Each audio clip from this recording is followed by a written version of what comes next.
Certo, agora estamos na parte do cálculo de mão de obra. Então vamos agora começar calculando e descobrindo como se calcula os nossos gastos com mão de obra. Primeiro, a gente deve calcular individualmente cada um dos nossos funcionários. Entender que sobre o salário que a gente paga para esse funcionário devem existir alguns outros custos que são incidentes. O primeiro deles é o INSS. O INSS é descontado do funcionário. Então, no final das contas, tudo que você acabar pagando de INSS para ele está sendo descontado dele da folha de pagamento. Então, acaba sendo um custo que não implica. Porém, tem alguns outros que implicam. Temos, então, o custo de FGTS.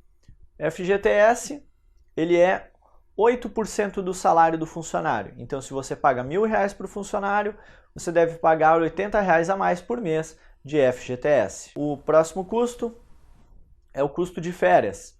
Então, no custo de férias, você vai pagar 1/3 em custo institucional e vai ter que dar um mês de férias para ele. Ou seja, ele lhe custa 1/12 a mais. Um mês por ano você tem que dar ao seu funcionário. Então, aproximadamente em torno de 8,5% você deve acrescentar no seu custo extra com o funcionário. O 13º salário também é interessante você provisionar. E também é 1/12. Então, mais aproximadamente 8,5% do seu funcionário. E a parte do INSS, então, apesar de a empresa pagar, isso é descontado integralmente do trabalhador. Com exceção das empresas do lucro real e do lucro presumido. Essas empresas vão pagar extra 28,8% de INSS sobre cada funcionário. Isso além de qualquer outra coisa. Lembrando que esse salário do INSS, os encargos trabalhistas, eles são sobre o salário total. Então, se você pagar alguma espécie de bonificação para o seu funcionário, vai incidir todos os encargos sobre. Então, você tem alguns outros encargos extras possíveis. O primeiro deles é horas extras, caso seu funcionário faça. Tem um adicional noturno, que aí ele vai trabalhar em carga horária reduzida e ainda vai receber um bônus.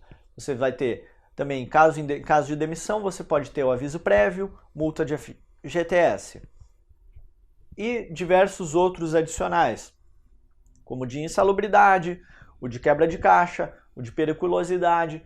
Vale a pena você consultar o seu contador e perguntar para ele sobre o seu negócio, se encaixa em algum adicional, se você vai ter que pagar algum adicional para algum dos seus funcionários. E também alguns vales, como o Vale Transporte, que você pode descontar 6% do seu funcionário, e o Vale Refeição, que não é obrigatório, mas que muitas empresas costumam dar.